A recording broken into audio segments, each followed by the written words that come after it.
आंसू प्रज्ञ पंडित पुरुष को मोह निद्रा में सोए हुए संसारी मनुष्यों के बीच रहकर भी सब तरह से जागरूक रहना चाहिए और किसी का विश्वास नहीं करना चाहिए।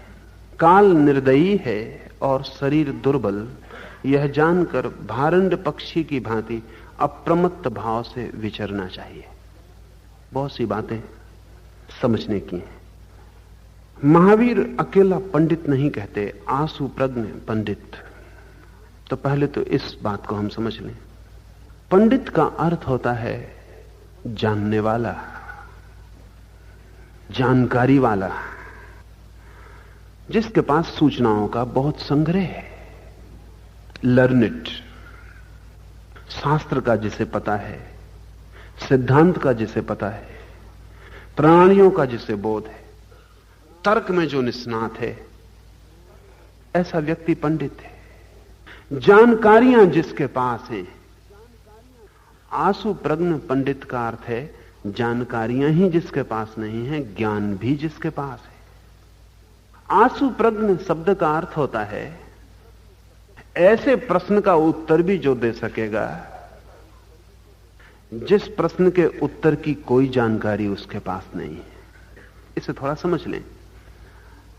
हम उस व्यक्ति को आंसू कवि कहते हैं जो कविता बना के नहीं आया है, जिसकी कविता तत्क्षण बनेगी, जो कविता पहले बनाएगा नहीं फिर गाएगा नहीं, जो गाएगा और गाने में ही कविता निर्मित होगी, उसको कहते हैं आंसू कवि।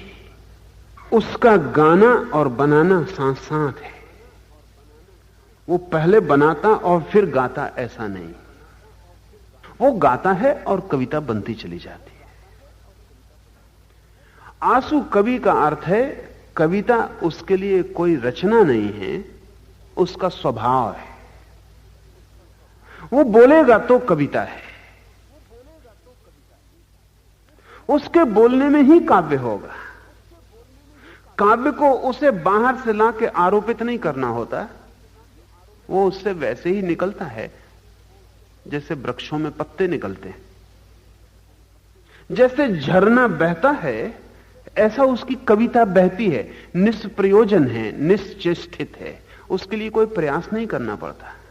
जितना छोटा कवि हो उतना ज्यादा प्रयास करना पड़ता है, जितना बड़ा कवि हो उतना कम प्रयास करना पड़ता है। आंसू कवि हो तो प्रयास होता ही नहीं, कविता बहती है।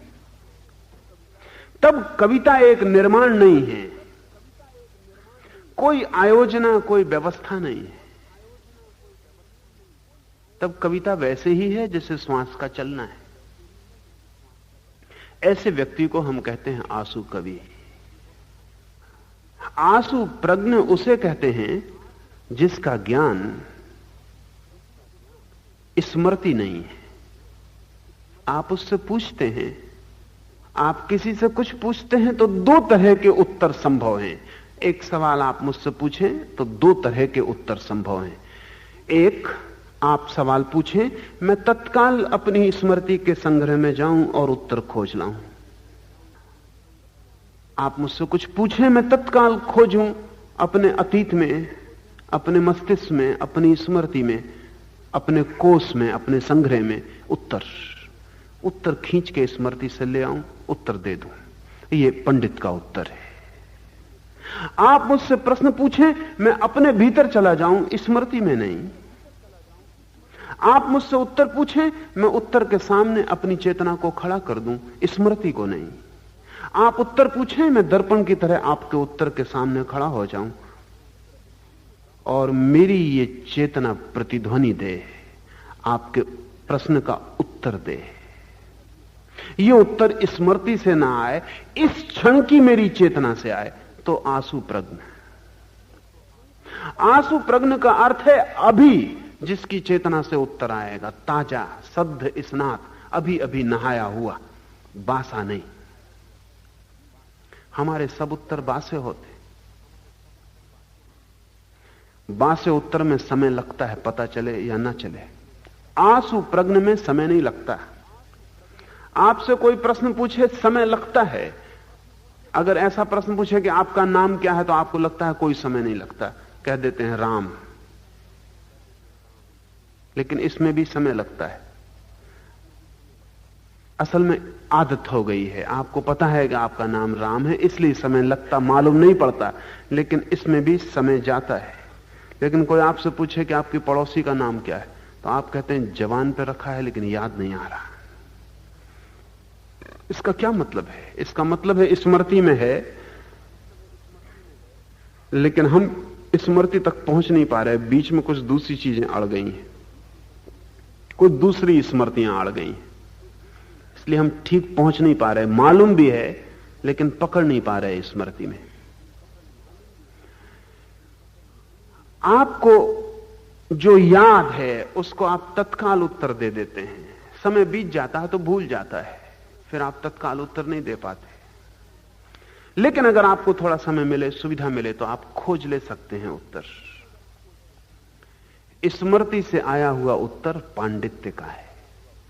आपसे किसी ने पूछा ईश्वर है, तो आप जो भी उत्तर देंगे वो पांडित्य का हो जाएगा। लेकिन कोई महावीर से पूछे तो वो उत्तर पांडित्य का नहीं होगा, वो महावीर के जानने से निकलेगा,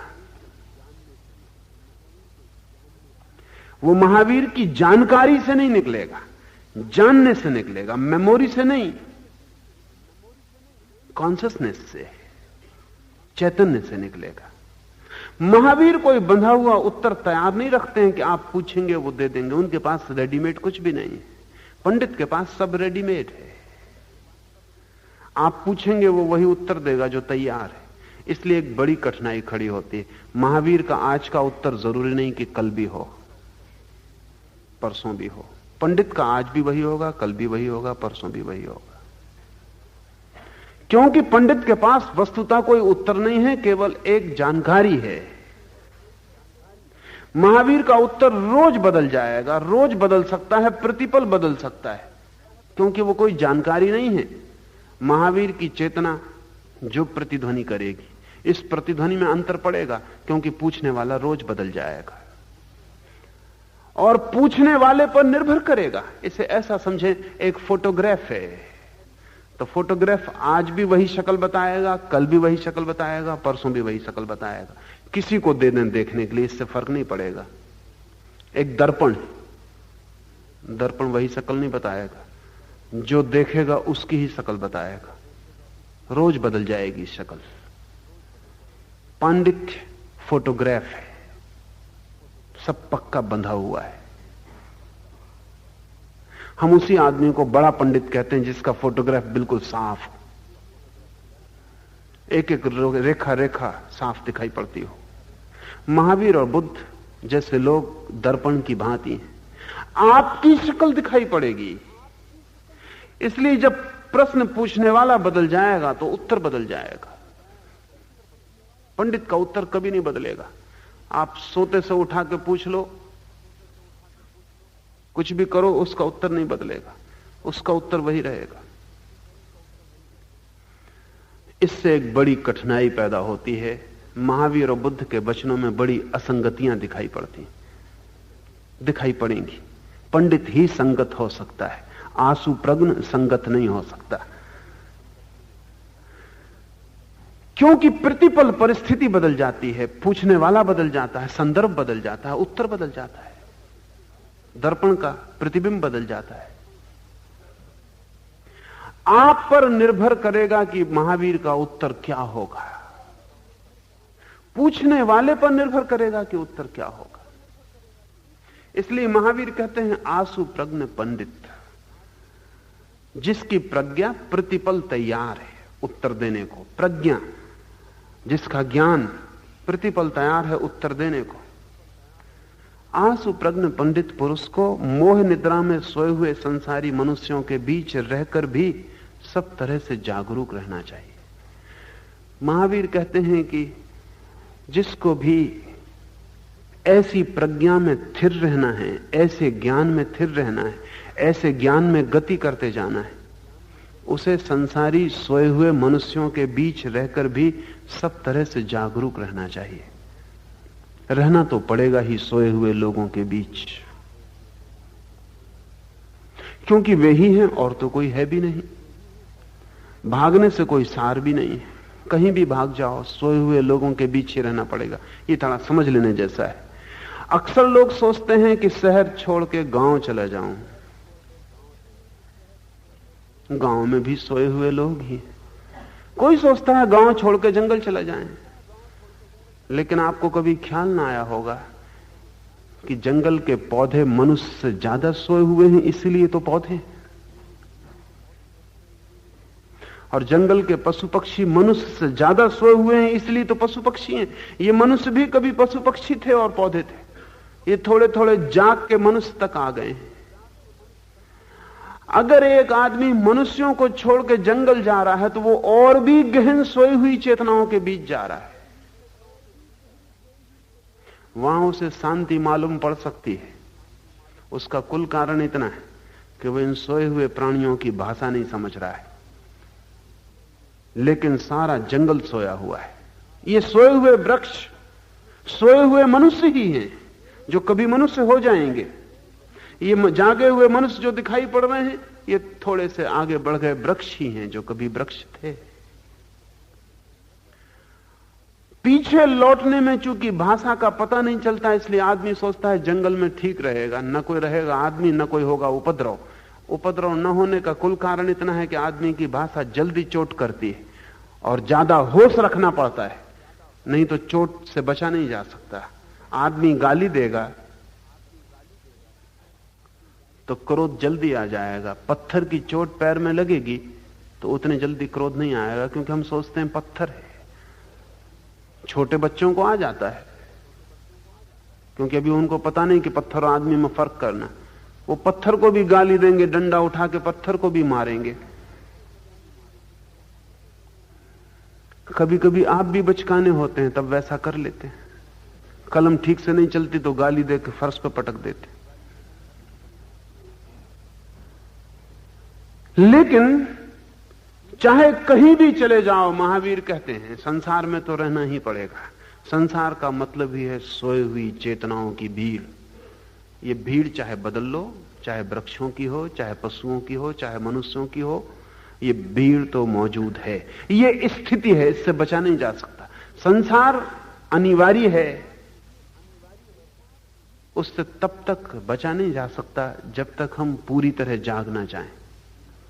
तो आंसू प्रज्ञ पंडित को भी, जो इस जागने की चेष्टा में सतत संलग्न है, सोए हुए लोगों के बीच रहना पड़ेगा।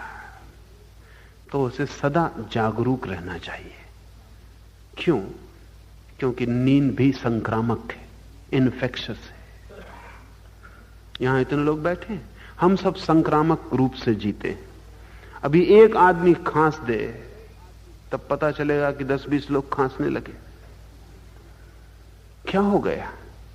अभी तक ये चुपचाप बैठे थे, इनके गले को क्या हो गया?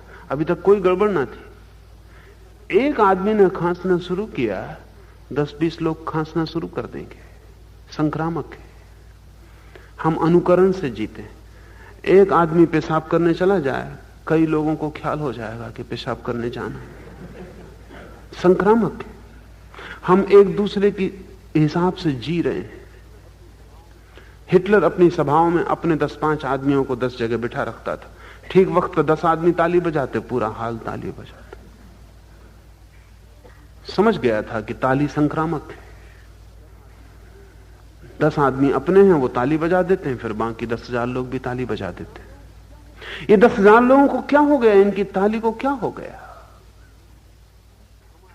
हमारा मन आसपास से एकदम प्रभावित होता रहता। बीमारियां ही नहीं पकड़ती हमको, फ्लू ही नहीं पकड़ता हमको एक दूसरे से, क्रोध भी पकड़ता है, मोह भी पकड़ता है, लोभ भी पकड़ता है, काम वासना भी पकड़ती है। शरीर ही नहीं पकड़ता जीवाणुओं को, मन भी पकड़ता है। इसलिए महावीर कहते हैं कि ऐसे व्यक्ति को सोए हुए लोगों के बीच जागरूक रहना चाहिए, क्योंकि वे चारों तरफ गहन निद्रा में सो रहे हैं। उनकी निद्रा की लहरें तुम्हें छुएंगी, वे चारों तरफ से तुम्हारे भीतर आएंगी। तुम अकेले ही अपनी नींद के लिए जिम्मेवार नहीं हो, तुम एक नींद के सागर में हो, जहां चारों तरफ से नींद तुम्हें छुएगी। अगर तुमने बहुत चेष्टा न की तो वो नींद तुम्हें पकड़ लेगी, वो नींद तुम्हें डुबा लेगी। कोई तुम्हें डुबाने की उसकी आकांक्षा नहीं है, ये कोई सचेतन प्रयास नहीं है, ये केवल स्थिति है। कभी आपने ख्याल किया अगर 10 लोग बैठे हैं और एक आदमी जमाई लेने लगे, फौरन दूसरे कुछ लोग जमाई लेना शुरू कर देंगे। एक आदमी सो जाए, दूसरे लोगों को नींद पकड़ने लगेगी। हम समूह का एक अंग हैं जब तक हम पूरे नहीं जाग गए। जब तक कोई व्यक्ति पूरा नहीं जागा तब तक वो व्यक्ति नहीं है, भीड़ है। तब तक वो कितना ही समझे कि मैं अलग हूं, वो अलग है नहीं। इसलिए बड़ी मजे की घटनाएं घटती। दुनिया में बड़े पाप व्यक्ति से नहीं होते, भीड़ से होते हैं, क्योंकि भीड़ में संक्रमण हो जाता है। 1000 लोगों की भीड़ मंदिर को जला रही है या मस्जिद में आग लगा रही है।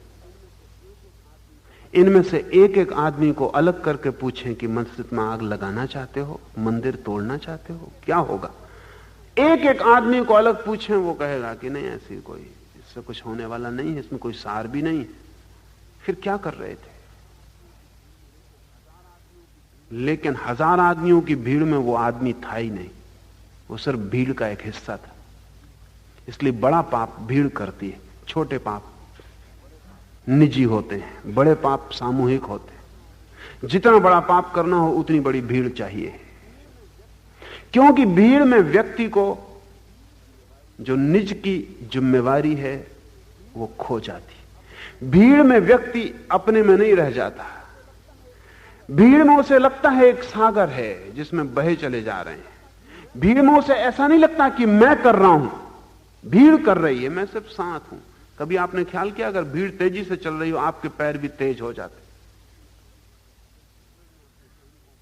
हिटलर ने अपने सैनिकों को आदेश दे रखे थे कि जब भी तुम चलो तो एक दूसरे के शरीर छूते रहें। अगर 50 आदमी चल रहे हैं और एक दूसरे के शरीर छूते हैं और उनके कदम एक लय में पड़ते हैं, तो आप उस लय में फंस जाएंगे। जब उनका हाथ आपको छुएगा तो उनका जोश भी आपके भीतर चला जाएगा, और जब उनके कदम की चाप आपके सिर में पड़ेगी तो आपका कदम भी वैसा ही पड़ने लगेगा।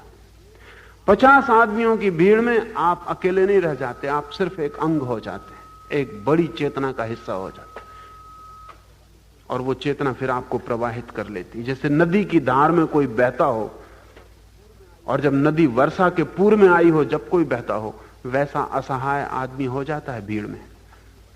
इसलिए सारे लोग भीड़ बना के जीते हैं। राष्ट्र भीड़ों के नाम है, धर्म भीड़ों के नाम है। हिंदुओं की भीड़, मुसलमानों की भीड़, जैनों की भीड़, हिंदुस्तान, पाकिस्तान, चीन, रूस, ये सब भीड़ों के नाम है। रूस खतरे में तो फिर सारा मामला खत्म हो गया। भारत खतरे में तो फिर आप व्यक्ति नहीं रह जाते, सिर्फ एक बड़ी भीड़ के हिस्से रह जाते, फिर उसमें आप बहते हैं। राजनीति भीड़ों को संचालित करने की कला है। इसलिए जहां भी भीड़ है वहां राजनीति होगी, चाहे वो धर्म की भीड़ क्यों ना हो, राजनीति आ जाएगी। इसलिए मैं आपसे कहता हूं, धर्म का संबंध है व्यक्ति से और राजनीति का संबंध है भीड़ से। जहां धर्म भी भीड़ से संबंधित होता है वहां राजनीति का रूप है। इसलिए हिंदुओं की भीड़, मुसलमानों की भीड़, ईसाइयों की भीड़, ये सब राजनीति के रूप है, इनका धर्मों से कोई संबंध नहीं। धर्म का संबंध है व्यक्ति से। धर्म की चेष्टा ही यही है कि व्यक्ति को हम भीड़ से कैसे मुक्त करें, वो भीड़ के उपद्रव से कैसे बाहर आए, भीड़ के प्रभाव से कैसे छूटे, यही तो धर्म की सारी चेष्टा है। लेकिन धर्म भी भीड़ बन जाता है, और जब धर्म भीड़ बन जाता है तो मुश्किल हो जाती है, तब कठिनाई हो जाती है। युद्ध में सैनिक ही भीड़ में नहीं लड़ते, लोग मस्जिदों में, मंदिरों में भीड़ में प्रार्थना भी कर लेते हैं। बह जाएंगे आप। बह जाना निद्रा में भी हो जाएगा, महावीर कहते हैं। इसलिए जागे हुए व्यक्ति को आसपास पूरे वक्त सचेत रहना पड़ेगा। सब तरफ से नींद आ रही है, सब तरफ सोए हुए लोग हैं, क्रोध आएगा, लोभ आएगा, मोह आएगा, सब तरफ से बह रहा है। जैसे कि कोई आदमी सब तरफ से गंदी नालियां बह रही हो और उनके बीच में बैठा हो, उसको बहुत सचेत रहना पड़ेगा, अन्यथा वे गंदी नालियां उसे भी गंदा कर जाएंगी। उसकी सचेतना ही उसको पवित्र रख सकती है। इसलिए महावीर कहते हैं सब तरह से जागरूक रहना चाहिए, सब तरह से, इसलिए बहुत अद्भुत वचन उन्होंने कहा है। और किसी का भी विश्वास नहीं करना चाहिए। इसका यह मतलब नहीं है कि महावीर अविश्वास सिखा रहे हैं। महावीर कहते हैं कि तुमने किसी का विश्वास किया सोए हुए आदमी का, तो तुम खुद सो जाओगे। तुमने अगर सोए हुए आदमी का विश्वास किया तो तुम सो जाओगे, क्योंकि विश्वास का मतलब यह कि अब सचेतन रहने की कोई भी जरूरत नहीं। इसे थोड़ा समझ लें। जिसका हम विश्वास करते हैं उस पर हमें सचेतन नहीं रहना पड़ता। एक अजनबी आदमी आपके कमरे में ठहर जाए तो आप रात ठीक से सो ना पाएंगे। क्यों? अजनबी आदमी कमरे में पता नहीं क्या करे, नींद उखड़ी उखड़ी रहेगी। रात में 2-4 दफा आप आंख खोल कर देख लेंगे कि कुछ कर तो नहीं रहा है। आपकी पत्नी आपके कमरे में सो रही, आप मजे से घोड़े बेच के सो जाते, क्योंकि अब अजनबी नहीं और जो भी कर सकती थी कर चुकी। अब सब परिचित है। अब जो कुछ भी होगा होगा। अब इसमें कोई ऐसा नया कुछ होने वाला नहीं, कोई भय नहीं है। आप चेतना खो सकते हैं, आपको चेतन रहने की कोई जरूरत नहीं है। इसीलिए तो नए मकान में नए कमरे में नींद नहीं आती। स्थिति नई है, आतन नहीं है। नए बिस्तर पर नींद नहीं आती, नए लोगों के बीच नींद नहीं आती, क्योंकि स्थिति नहीं है और थोड़ा सा होश रखना पड़ता है। पूरा भरोसा नहीं किया जा सकता। महावीर कहते हैं जीना जगत में जैसे अजनबियों के बीच ही हो सदा। स्ट्रेंजर्स है ही सच्चाई ये। पति और पत्नी चाहे 20 साल चाहे 40 साल साथ रहे हो, अजनबी हैं, कभी भी कोई पहचान हो नहीं पाती। स्ट्रेंजर्स है। मान लेते हैं 20 साल साथ रहने के कारण कि अब हम परिचित हो गए। क्या खाक परिचित हो गए? कोई परिचित नहीं होता, कोई परिचित नहीं होता। सब आइलैंड बने रहते, अपने अपने में द्वीप बने रहते। परिचय हो जाता है ऊपरी, नाम धाम ठिकाना ये सब पता हो जाता है, शकल सूरत, लेकिन भीतर क्या संभावनाएं छिपी हैं उसका कुछ परिचय नहीं होता, कोई पहचान नहीं होती। महावीर कहते हैं किसी का विश्वास मत करना। इसका क्या मतलब है? इसका मतलब यह नहीं है कि अविश्वासी हो जाना, अनट्रस्टिंग हो जाना। इसका यह मतलब नहीं कि हर आदमी को समझना कि बेईमान है, हर आदमी को समझना कि चोर है। इससे कई लोगों को बड़ी प्रसन्नता होगी कि किसी का विश्वास मत करना। वो कहेंगे ये तो हम कर ही रहे हैं, ये हमारी साधना ही है। किसी का विश्वास हम करते कहां? अपना नहीं करते, दूसरे की तो बात ही दूसरी। कोई किसी का विश्वास नहीं कर रहा है, मगर वो अर्थ नहीं है महावीर का। इसे ठीक से समझ लें। हम अविश्वास करते हैं, लेकिन वो अविश्वास महावीर का प्रयोजन नहीं है। महावीर कहते हैं किसी का विश्वास न करना, इस कारण ताकि तुम सो ना जाओ। निकटतम भी तुम्हारे कोई हो तो भी इतना विश्वास मत करना कि अब होश रखने की कोई जरूरत नहीं है। होश तो तुम रखना ही, जागे तो तुम रहना ही, क्योंकि जो निकटतम है उन्हीं से बीमारियां आसानी से आती हैं। वो करीब हैं, उनका रोग जल्दी लगता है। होश तो रखना ही। अगर तुम होश खोकर अपनी पत्नी या अपने पति या अपने बेटे या अपनी मां के पास भी बैठे हो तो उसकी बीमारियां तुम्हारे भीतर प्रवेश कर रही हैं। तुम्हारा चित्त पहरेदार बना ही रहे और मन की कोई बीमारी तुम में प्रवेश ना कर पाए। बुद्ध कहते थे कि जिस मकान के बाहर पहरे पर कोई बैठा हो, चोर उसमें प्रवेश नहीं करते। जिस मकान का दिया जला हो और घर के बाहर रोशनी आ रही हो, चोर उस मकान से जरा दूर ही रहते हैं। ठीक ऐसे ही जिसके भीतर होश का दिया जला हो, ठीक ऐसे ही जिसने सावधानी को पहरे पर रखा हो, उसके भीतर मन की बीमारियां प्रवेश नहीं करती, जरा दूर ही रहती हैं। हम ऐसे जीते हैं कि न कोई पहरे पे है, न घर का दिया जला है, सब अंधकार है घना। चोरों के लिए निमंत्रण है और चारों तरफ हमारे चोर मौजूद हैं। हम गड्ढा बन जाते हैं, वो हम में बह जाते हैं भीतर। ख्याल करें, एक उदास आदमी आपके घर आके बैठ जाता, कभी आपने ख्याल किया कि थोड़ी देर में आप भी उदास हो जाते? एक हंसता हुआ मुस्कुराता हुआ आदमी आपके घर में आ जाता है, कभी आपने ख्याल किया? आप भी मुस्कुराने लगते हैं, प्रसन्न हो जाते। छोटे बच्चों को देख के आपको इतना अच्छा क्यों लगता है? छोटे बच्चे उसका कारण नहीं, छोटे बच्चे प्रसन्न हैं, उनकी प्रसन्नता संक्रामक हो जाती, वो नाच रहे हैं, कूद रहे हैं, संसार का उन्हें भी कोई पता नहीं, मुसीबतों का उन्हें भी कोई बोध नहीं। अभी वो नए नए खिले फूलों जैसे हैं, ना उन्होंने तूफान देखे, ना आंधियां देखी, ना अभी सूरज की तपती हुई आग देखी, अभी उन्हें कुछ भी पता नहीं। उनको देख के आप भी प्रसन्न हो जाते हैं। छोटे बच्चों के बीच भी अगर कोई उदास बैठा रहे तो समझो कि साधु है। मतलब यह कि उसे बहुत ही चेष्टा करके उदास रहना पड़े, बीमार है, पैथोलॉजिकल है, रुग्ण है। छोटे बच्चों के बीच तो कोई प्रसन्न हो ही जाएगा। नेहरू को छोटे बच्चों से बहुत लगाव था, उसका कारण छोटे बच्चे नहीं थे, राजनीति की बीमारी थी। बच्चों में जाके वो दुष्टों को भूल पाते थे, जिनसे घिरे थे, जिनके बीच थे, जिस उपद्रव में पड़े थे, वो बच्चों के बीच जाके हल्का हो जाता था मन। जैसे कि कोई हॉलिडे पे पहाड़ चला गया, छुट्टी मना ली। छोटे बच्चों के बीच उनका होना इस बात का सूचक था कि नेहरू मन से राजनीतिज्ञ नहीं थे। इसलिए छोटे बच्चों की तलाश थी ताकि इन आदमियों से बचें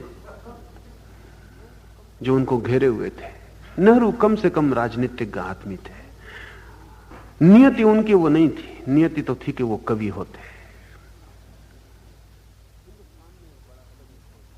हिंदुस्तान ने एक बड़ा कवि खो दिया और एक कमजोर राजनीतिज्ञ पाया। वो हो नहीं सकते थे, वो कोई उपाय नहीं था, उनके लिए कोई वहां गति नहीं थी, इसलिए बचाव करते थे। वो बच्चों के साथ ही खिलते थे और प्रसन्न हो जाते थे, जैसे वहां उनको निकटता मालूम होती, सामीप्य मालूम होता। जहां भी आप हैं, आप प्रभावित हो रहे हैं। कैसे लोगों के बीच आप हैं, आप वैसे हो जाएंगे। तो महावीर कहते हैं किसी का विश्वास मत करना। इसका मतलब यह हुआ कि अगर कोई और हंसता है और आपको हंसी आ जाती तो समझना कि हंसी झूठी है। कोई और रोता है और आपको रोना आ जाता है तो समझना कि रोना झूठा है। न ये हंसी आपकी है, न ये रोना आपका है, ये सब उधार है। और हम सब उधारी में जीते हैं, हम बिल्कुल उधारी में जीते। एक फिल्म में आप देख लेते हैं कोई करुण दृश्य और आपकी आंखों में आंसू बहने लगते, ये उधार है। कुछ भी वहां नहीं हो रहा है, पर्दे पर केवल धूप छाया का खेल है, मगर आप रोने लगे। ये बता रहा है कि आप किस भांति बाहर से संक्रामित होते। फिर थोड़ी देर में आप हंसने लगेंगे। आपकी हंसी भी बाहर से खींची जाती है, रोना भी बाहर से खींचा जाता है। आपकी अपनी कोई आत्मा है जिसका सब कुछ बाहर से संचालित हो रहा है, उसके पास कोई आत्मा नहीं है। महावीर कहते हैं जागरूक रहना, किसी का विश्वास मत करना। इसका मतलब यह है कि किसी को भी इस भांति मत स्वीकार करना कि वहां तुम्हें असावधान रहने की सुविधा मिले। तुम मान के चलना कि तुम एक अजनबी देश में हो, अजनबी लोगों के बीच एक आउटसाइडर हो, जहां कोई तुम्हारा अपना नहीं, जहां सब पराए, सब अपने अपने हैं, कोई किसी दूसरे का नहीं है। लेकिन हम सब धोखा देते हैं। पत्नी कहती कि मैं आपकी, पति कहता मैं तुम्हारा, बाप कहता है बेटे से कि मैं तुम्हारा, बेटा कहता है मां से कि मैं तुम्हारा। सब अपने अपने हैं, कोई यहां किसी का नहीं है। चारों तरफ हम इसे रोज देखते हैं, फिर भी एक दूसरे को कहते रहते हैं मैं तुम्हारा, मैं तुम्हारे बिना ना जी सकूंगा, और सब सबके बिना जी लेते हैं। मगर ये कठोर है सत्य। महावीर कहते हैं कोई अपना नहीं। इसका यह मतलब नहीं कि सब दुश्मन हैं, इसका कुल मतलब इतना है कि तुम होश रखना। जैसे कि कोई आदमी युद्ध के मैदान पर होश रखता है, एक क्षण भी चूकता नहीं बेहोशी, को आने नहीं देता, तलवार सजग रखता है, धार पहनी रखता है, आंख सतेज रखता है, चारों तरफ चौकन्ना होता है। कभी भी किसी भी क्षण जरा सी बेहोशी और खतरा हो जाएगा। ठीक वैसे जीना जैसे कि प्रतिपल कुरुक्षेत्र है, प्रतिपल युद्ध है। किसी का विश्वास न करना। काल निर्दयी है और शरीर दुर्बल। इन सत्यों को स्मरण रखना कि काल निर्दयी है। समय आपकी जरा भी चिंता नहीं करता। समय आपका विचार ही नहीं करता, बाहर चला जाता है। समय को आपके होने का कोई पता ही नहीं है। समय आपको क्षमा नहीं करता, समय आपको सुविधा नहीं देता, समय लौट के नहीं आता। समय से आप कितनी ही प्रार्थना करें, कोई प्रार्थना नहीं सुनी जाती। समय और आपके बीच कोई भी संबंध नहीं है। मौत आ जाए द्वार पर और आप कहें कि घड़ी भर ठहर जा, अभी मुझे लड़के की शादी करनी है, कि अभी तो कुछ काम पूरा हुआ नहीं, मकान अधूरा बना है। एक बूढ़ी महिला संन्यास लेना चाहती थी 2 महीने पहले। बड़ी उसकी आकांक्षा थी संन्यास ले लेने की, मगर उसके बेटे खिलाफ थे कि संन्यास नहीं लेने देंगे। मैंने उसके बेटे को बुला के पूछा कि ठीक, संन्यास मत लेने दोगे क्योंकि बूढ़ी स्त्री है और तुम पर निर्भर है, और इतनी साहस भी उसका नहीं है। लेकिन कल अगर इसे मौत आ जाए तो तुम मौत से क्या कहोगे कि नहीं मरने देंगे? जैसा कि कोई भी उत्तर देता, बेटे ने उत्तर दिया, कहा कि मौत कब आएगी कब नहीं आएगी देखा जाएगा, मगर संन्यास नहीं लेने देंगे। और अभी 2 महीने ही हुआ और वो स्त्री मर गई।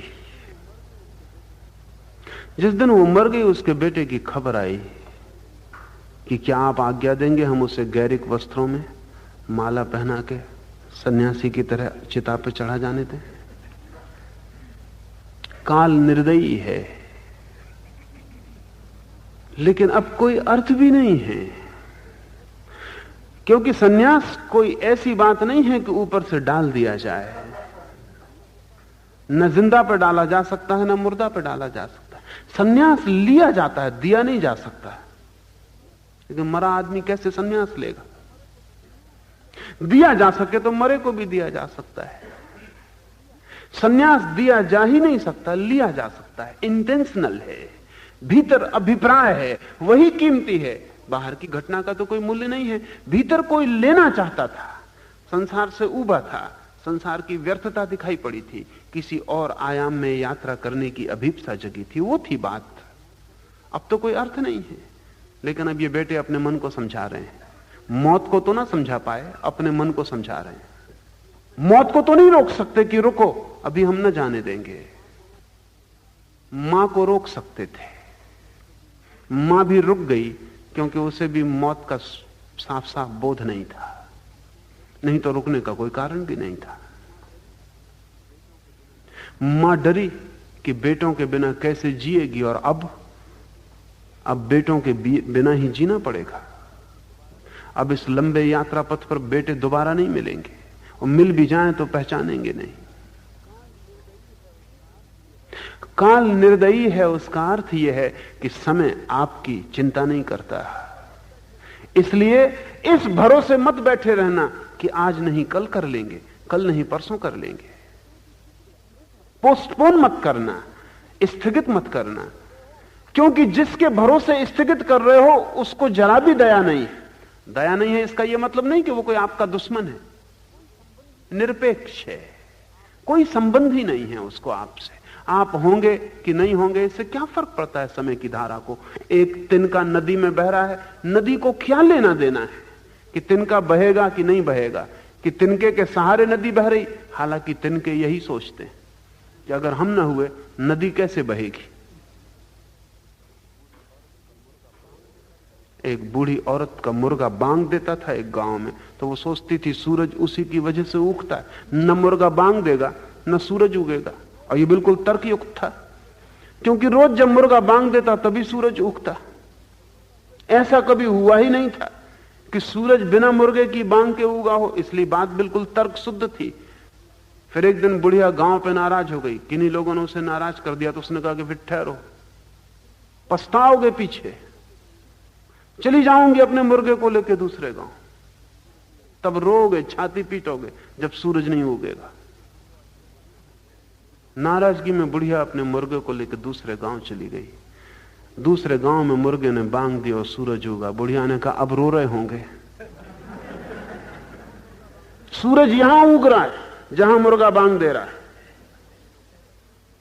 तिनका भी सोचता है मैं ना होऊंगा तो नदी कैसे बहेगी, आप भी सोचते हैं आप ना होंगे तो संसार कैसे होगा। हर आदमी यही सोचता है। कब्रों में जाकर देखें, बहुत ऐसे सोचने वाले कब्रों में दबे पड़े जो सोचते थे उनके बिना संसार कैसे होगा, और संसार बड़े मजे में है। संसार उनको बिल्कुल भूल ही गया, संसार को कोई पता ही नहीं। हर आदमी के मरने पर हम कहते हैं कि अपूर्णीय क्षति हो गई, अब कभी भरी न जा सकती, और फिर बिल्कुल भूल जाते हैं, फिर पता ही नहीं चलता किसकी अपूर्णीय क्षति हुई थी। ऐसा लगता है सब अंधकार हो गया, और कोई अंधकार नहीं होता। दिए जलते चले जाते हैं, फूल खिलते चले जाते हैं। समय की धारा निरपेक्ष है, आपसे कुछ लेना देना नहीं। समय से आप कुछ कर सकते हैं, समय का आप कोई उपयोग कर सकते हैं। तिनका नदी का उपयोग करके सागर भी पहुंच सकता है, किनारे पे भी अटक सकता है, डूब भी सकता है, लेकिन नदी को कोई प्रयोजन नहीं। समय की धारा बही जाती है, आप उसका कोई उपयोग कर सकते हैं। आप सिर्फ एक उपयोग करते हैं, स्थगित करने का। कल करेंगे, परसों करेंगे, छोड़ते चले जाते हैं इस भरोसे कि कल भी होगा, लेकिन कल कभी होता नहीं। कल कभी भी नहीं होता है। जब भी हाथ में आता है तो आता है आज, और उसको भी कल पे छोड़ देते हैं। जीते ही नहीं, स्थगित किए चले जाते हैं। कल जी लेंगे, परसों जी लेंगे, फिर एक दिन द्वार पे मौत खड़ी हो जाती है, वो क्षण भर का अवसर नहीं देती, और तब हम पछताते हैं। वो सब जो स्थगित किया हुआ जीवन है सब आंख के सामने खड़ा हो जाता है कि क्या क्या जी सकते थे, क्या हो सकता था, कितने अंकुर निकल सकते थे जीवन में, कितनी यात्रा हो सकती थी, वो कुछ भी ना हो पाई। तब पीछे लौट के देखते हैं तो कुछ तिजोरियों में रुपए दिखाई पड़ते हैं जिनको भर लिया जीवन के मूल्य पर। कुछ लड़के बच्चे दिखाई पड़ते हैं जिनको बड़ा कर लिया जीवन के मूल्य पर। वे चारों तरफ बैठे हैं खाट के और सोच रहे हैं कि चाबी किसके हाथ लगती। रो रहे हैं लेकिन ध्यान चाबी पर है। इनको बड़ा कर लिया जीवन के मूल्य पर। हिसाब किताब, खाता, बही, बैंक सब चलेगा, आप हट जाएंगे। आपका खाता किसी और के नाम हो जाएगा, आपका मकान किसी और का निवास स्थान बन जाएगा, आपकी आकांक्षाएं किन्हीं और के भूत बन जाएंगी, उन पर सवार हो जाएंगी और आप विदा हो जाएंगे। और आपने सारे जीवन जो भी मूल्यवान था उसको स्थगित किया। हम धर्म को स्थगित करते हैं और अधर्म को जीते हैं। क्रोध हम अभी कर लेते हैं, ध्यान हम कहते हैं कल कर लेंगे, प्रार्थना हम कहते हैं कल कर लेंगे, बेईमानी हम अभी कर लेते हैं। धर्म को करते हैं स्थगित, अधर्म को अभी जी लेते हैं। लेकिन क्यों? हमको भी पता है कि जो कल पे स्थगित किया वो हो नहीं पाएगा, इसलिए जो हम करना चाहते हैं वो आज कर लेते हैं। जो हम नहीं करना चाहते और केवल दिखाते हैं कि करना चाहते हैं वो हम कल पे छोड़ देते हैं। इसमें गणित है साफ। कोई महावीर कोई पता है ऐसा नहीं, हमको भी पता है। हमको भी पता है क्रोध करना हो अभी कर लो, हम कभी नहीं कहते कल क्रोध करेंगे। गुरजीएफ का पिता मरा तो उसने बेटे के कान में कहा कि तू एक वचन मुझे दे दे, मेरे पास और कुछ तुझे देने को नहीं है, लेकिन जो मैंने जीवन में सर्वाधिक मूल्यवान पाया है वो मैं तुझसे कह देता हूं। वो 9 ही साल का था लड़का, समझ भी नहीं सकता था कि बाप क्या कह रहा है, लेकिन उसने कहा कि इतना तू याद कर ले, कभी ना कभी समझ जाएगा। जब भी तुझे क्रोध आए तो 24 घंटे बात करना। कोई गाली दे, सुन लेना, समझ लेना क्या कह रहा है, उसको ठीक से देख लेना क्या उसका मतलब है, उसकी पूरी स्थिति समझ लेना ताकि तू ठीक से क्रोध कर सके, और उससे कहना कि अब मैं 24 घंटे बाद आके उत्तर दूंगा। गुरुजीएफ बाद में कहता था, उस एक वाक्य ने मेरे पूरे जीवन को बदल डाला।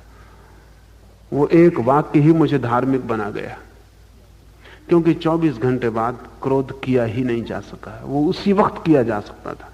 जो भी किया जा सकता है उसी वक्त किया जा सकता है। और जब क्रोध न किया जा सका और बुराई न की जा सकी, तो जो शक्ति बच गई उसका क्या करना। तो गुरुजीएफ ने ध्यान कर लिया आज और क्रोध किया कल। हम क्रोध करते हैं आज और ध्यान करेंगे कल। शक्ति क्रोध में चुक जाएगी, ध्यान कभी होगा नहीं। गुरुजीएफ की शक्ति ध्यान में बह गई, क्रोध कभी हुआ नहीं। जो हम करना चाहते हैं हम भी जानते हैं आज कर लो, समय का कोई भरोसा नहीं। महावीर ही जानते हैं, ऐसा नहीं, हम भी जानते हैं। जो हम करना चाहते हैं अभी कर लेते हैं, जो हम नहीं करना चाहते हम बेईमान हैं। नहीं करना चाहते तो साफ कहना चाहिए नहीं करना चाहते, लेकिन हम होशियार हैं, अपने को धोखा देते। हम कहते हैं करना तो नहीं, लेकिन अभी समय नहीं, कल कर लेंगे। इसे ठीक से समझ लें, जिसे आप कल पर छोड़ रहे हैं जान लें आप करना नहीं चाहते। ये अच्छा होगा, ईमानदारी होगी अपने प्रति कि मैं करना ही नहीं चाहता। इसलिए तो शायद आपको चोट भी लगे कि क्या मैं ध्यान करना ही नहीं चाहता, क्या मैं शांत होना ही नहीं चाहता, क्या मैं अपने को जानना ही नहीं चाहता, क्या इस जीवन के रहस्य में मैं उतरना ही नहीं चाहता। अगर आप ईमानदार हो तो आपको चोट लगेगी, शायद आपको ख्याल आए कि मैं गलती कर रहा हूं, ये करने योग्य जो है मैं छोड़ रहा हूं। होशियारी ये है कि हम कहते हैं करना तो हम चाहते हैं, कौन मना कर रहा है। मेरे पास लोग आते हैं, वो कहते हैं साधना में तो हम जाना चाहते हैं, कौन मना कर रहा है, लेकिन अभी नहीं।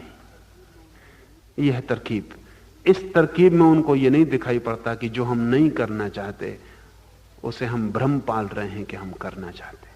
महावीर कहते हैं काल है निर्दयी और शरीर दुर्बल।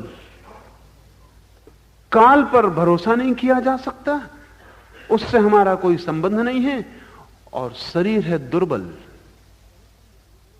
शरीर पर हम बहुत भरोसा करते हैं, शरीर पर हम इतना भरोसा करते हैं जो कि आश्चर्यजनक है। शरीर की क्षमता क्या है, शक्ति। 98 डिग्री गर्मी और 110 डिग्री गर्मी के बीच में 12 डिग्री गर्मी आपकी क्षमता है। इधर जरा नीचे उतर जाएं, 95 डिग्री हो जाए, फैसला हो गया। उधर जरा 110 के करीब पहुंचने लगे, फैसला हो गया। 12 डिग्री गर्मी आपके शरीर की क्षमता है। उम्र कितनी है आपकी इस विराट अस्तित्व में, जहां समय को नापने के लिए कोई उपाय नहीं है। कोई 100 वर्ष जी गया तो चमत्कार है, 100 वर्ष हमें बहुत लगते हैं। क्या है 100 वर्ष इस समय की धारा में? कुछ भी नहीं, क्योंकि पीछे है अनंत धारा जो कभी प्रारंभ नहीं हुई, और आगे है अनंत धारा जो कभी अंत नहीं होगी। इस अनंत में 100 वर्ष का क्या है अर्थ? इस 100 वर्ष में भी क्या करेंगे? वैज्ञानिक हिसाब लगाते हैं तो आदमी 8 घंटे सोता 24 घंटे में, 4 घंटे खाना पीना स्नान कपड़े बदलना उसमें व्यय हो जाते। रोटी खाना, घर से दफ्तर, दफ्तर से घर, उसमें व्यय हो जाते। 20 घंटे। जो 4 घंटे बचते हैं उसमें रेडियो सुनना, फिल्म देखना, अखबार पढ़ना, सिगरेट पीना, दाढ़ी बनाना, ऐसा 24 घंटे व्यय हो जाते। बचता क्या है इस 100 वर्ष में आपके पास जिससे आप अपनी आत्मा को जान सकें, पा सकें? अगर आदमी की कहानी हम ठीक से बांटें तो बड़ी फिजूल मालूम पड़ेगी। A tale told by an idiot full of fury and nice signifying nothing। एक मूर्ख द्वारा कही हुई कथा होता है, हर बच्चा बड़ा शोरगुल करता हुआ संसार में आता है कि तूफान आ रहा है, और थोड़े दिन में ठंडे हो जाते, लकड़ी टेक के चलने लगते। वो सब तूफान, वो सब शोरगुल सब खो जाता है। आंखें धुंधली पड़ जाती, हाथ पैर कमजोर हो जाते, बिस्तर पे लग जाते। झूले से लेके कब्र तक कहानी क्या है, सामर्थ्य क्या है शरीर की, बड़ा कमजोर है। जरा सा बैक्टीरिया घुस जाए बीमारी का, तब पता चल जाता है कि कितनी आपकी ताकत है। गामा लड़ते होंगे पहलवानों से, लेकिन क्षय रोग से नहीं लड़ पाते। गामा टीबी से मर, पहलवानों से जीत लिए, छोटे पहलवानों से हार गए। शरीर की ताकत कितनी है। बड़ी बड़ी बीमारियां छोड़ दीजिए, कॉमन कोल्ड से लड़ना मुश्किल होता। साधारण सर्दी जुकाम पकड़ ले तो उपाय नहीं, सब ताकत रखी रह जाती। इस शरीर को अगर हम भीतर गौर से देखें, इसकी क्षमता क्या है, हड्डी मांस मज्जा, इसका मूल्य कितना है? वैज्ञानिक कहते हैं 5 रुपए से ज्यादा नहीं, वो भी महंगाई की वजह से, आपकी वजह से नहीं। इतना अल्युमिनियम है, इतना लोहा है, इतना तांबा है, इतना फलाने का, सब निकाल के रख लें, 5 रुपए का सामान, 5 रुपए के सामान पे इतने इतरा रहा है। उसमें शरीर की कोई क्षमता तो है नहीं। शरीर दुर्बल है, एकदम दुर्बल है।